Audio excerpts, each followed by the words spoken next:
It was about 20 years ago, in a small town in Arizona, USA, which was called Sunset Creek. The town was so quiet and isolated that news from here never reached the outside world. And perhaps that is why what happened here remained a mystery. Living in this town was Sarah. She was about 35 years old. Her face showed fatigue, and her eyes held a deep sadness. The calluses on her hands showed how much she had struggled in life. Sarah's husband, Mark, had left her 3 years ago and moved to Chicago. People said he had run off to live with someone else. All Sarah had left was a dilapidated house, a sick mother-in-law, and a 7-year-old daughter named Amy.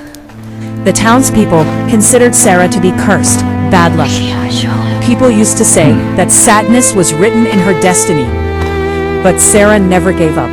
Every morning she would wake up, go to the nearby woods, cut firewood, and sell it at a market near the highway.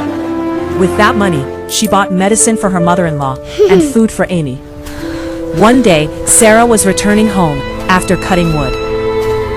She was so tired that she could barely move her feet.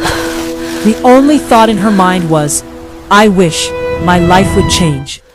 And perhaps, at that very moment, someone heard her plea. But it was not God. It was something else.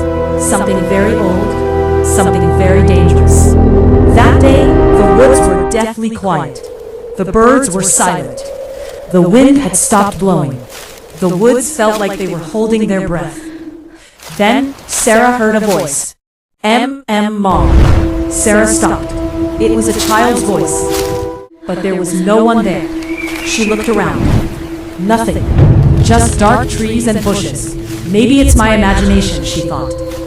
Then, she noticed something by a bush. Something was there. Red and white. It was completely still. It did not move even in the breeze. Sarah moved forward slowly. 1 step, 2 steps, 3 steps. She pulled the bush aside. A scream escaped her. There was a doll. Red and white dress. Curly black hair looked very real. Porcelain face, pink cheeks, red lips. The strangest part was the eyes. One blue, the other blood red. There was a strange smile on its lips. That smile looked too real. Sarah picked up the doll. A chill spread through her whole body. Her mind said, drop it. But her hand refused, as if the doll did not want to let her go. Sarah brought the doll home. She cleaned it, washed its dress, and sat it on an old table in the corner. Amy came running. Mom, give me this doll. Sarah smiled and said, yes, honey, it's yours. But as soon as Amy touched the doll, she quickly pulled her hand back. Mom, it's too cold. Way too cold. I don't want it. Sarah touched the doll. It was truly freezing like ice. Even though the room was warm, Sarah thought it was cold because it was in the woods. And she put the doll back on the table. While eating dinner, Sarah felt like the doll was watching them. She looked away, then looked back. The doll was sitting just the same, but the gaze of its red eye was now towards Sarah. It's just my imagination, Sarah thought. And she went to sleep. But at exactly 3 a.m., Sarah woke up.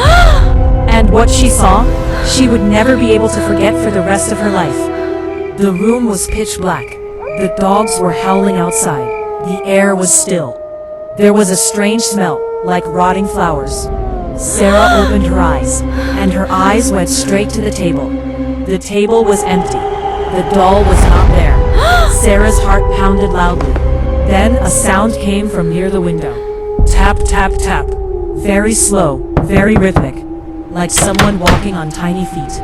Sarah looked towards the window, trembling. The doll was standing there, on its own feet, and its face was turned towards Sarah. Sarah wanted to scream, but no sound came out. Her throat felt frozen, and then the doll's red eye glowed. And then that doll, slowly tap, tap, tap, started walking back toward the table, and sat down on the table exactly as Sarah had left it. The next morning, Sarah told herself it was just a dream. She sent Amy to school. gave medicine to her mother-in-law, and left for work. Little did she know that from that day on, her fate was about to change. But along with it, the destiny of her town as well. That day, a wealthy businessman in the market bought all of Sarah's firewood for the entire month. The money was so much that Sarah's eyes filled with tears. The next day, the town mayor gave her a job at the school, a monthly salary, a steady job. Slowly, Sarah's life began to brighten. The same people who called her cursed now started calling her lucky. But at 3 a.m. every night, the doll would move from its place, and every morning, someone in the town would go missing. The first week, the elderly woman, Mrs. Miller, went missing. The door was locked from the inside. So was the window.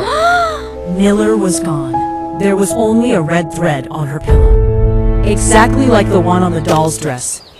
The second week, a young man, Sam, went missing. He was working on the farm. He never returned that evening. His mother went crazy with grief. The third week, a whole family, they slept at night. The house was empty in the morning. Everything is Terror spread through the town. People wouldn't go out at night. They wouldn't leave their children alone. The townspeople started whispering. This has been happening ever since Sarah brought that doll from the woods. But Sarah didn't believe it. She had become blind in her own happiness. And that was her biggest mistake. One night, Sarah was sleeping. Then Amy's voice called out, "Ma, Ma." Sarah got up and went into Amy's room. Amy was sitting up. Her eyes were Can you open, tell me what happened? but she wasn't looking at anything, just straight at the empty wall. Amy, what's wrong, honey? Amy There is said very something in the softly, corner. Ma, that doll came into my room. She was standing by my bed, and she was talking to me. Sarah's heart sank. What was she saying? Amy looked into Sarah's eyes and said, "Ma," she said, "now it's my turn."